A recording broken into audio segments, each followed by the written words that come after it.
بسم اللہ الرحمن الرحیم. السلام علیکم اسٹوڈنٹ.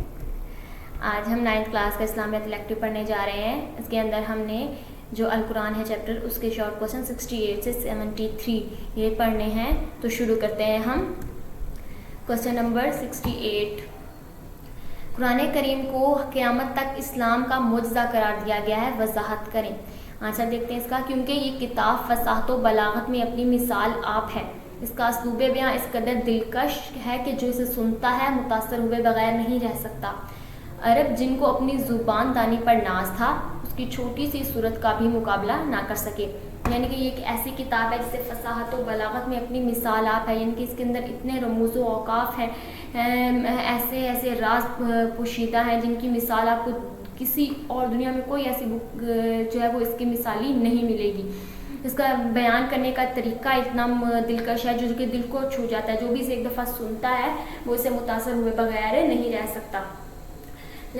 عرب کی جو لوگ ہیں ان کو اپنی زبان پر بڑا ناز تھا. عربی زبان پر ان کو جو عبور تھا وہ بڑا ان کو اس پر فخر محسوس کرتے تھے کہ ان کو اپنی عربی زبان کے پر. لیکن جب قرآن پاک عربی زبان میں نازل ہوا تو پھر وہ اس کی ایک چھوٹی سی جو ہے صورت اس کا بھی مقابلہ نہیں کر سکتے. یعنی کہ اتنی فصاحت بلاغت یہ اپنے اندر رکھتی ہے.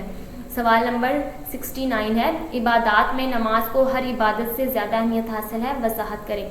عبادات میں سب سے پہلے جس عبادت کا حساب لیا جائے گا وہ نماز ہے, کیونکہ نماز اللہ کے ذکر کی بہترین شکل ہے. نماز دین کا ستون اور مومن کی معراج ہے. نماز میں نہ تو مال خرچ ہوتا ہے نہ مشقت کی ضرورت ہوتی ہے, اس لیے نماز ہر بالغ و عاقل پر ہر حالت میں فرض ہے.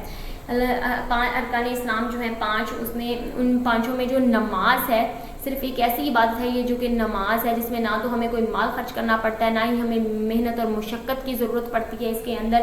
کیونکہ نماز میں صرف کیا ہے ہمیں اللہ کی ذکر کی یہ بہترین شکل ہم صرف اس میں اللہ کی عبادت کرتے ہیں. اس لیے یہ ہر بالغ اور عاقل جو بھی یعنی کہ بلوغت تک پہنچ چکا ہو جو کہ اور عقل اور شعور رکھنے والا انسان ہے اس پر نماز جو ہے وہ 5 وقت کی دن میں 5 وقت کا نماز پڑھتا ہے. اس لیے اس کی اتنی اہمیت ہے. کیونکہ باقی جیسے کہ حج ہے, روزہ ہے, زکوٰۃ ہے, اس کے لیے ہمیں یا تو محنت مشقت کرنی پڑتی ہے یا پھر ہمیں مالی طور پر جو ہے وہ اس میں ہمارا مال خرچ ہوتا ہے.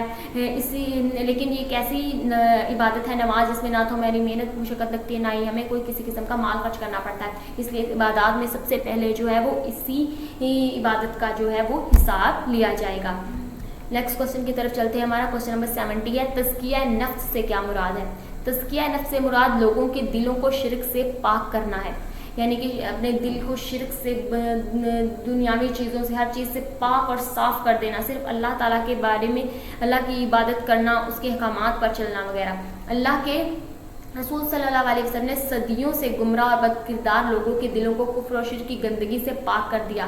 انسانیت کو حیوانیت سے نکال کر اخلاق کے حسنہ سے آراستہ کر دیا. عرب جیسی غیر مہذب قوم کو عمدہ تہذیب اور تمدن سے آشنا کر دیا.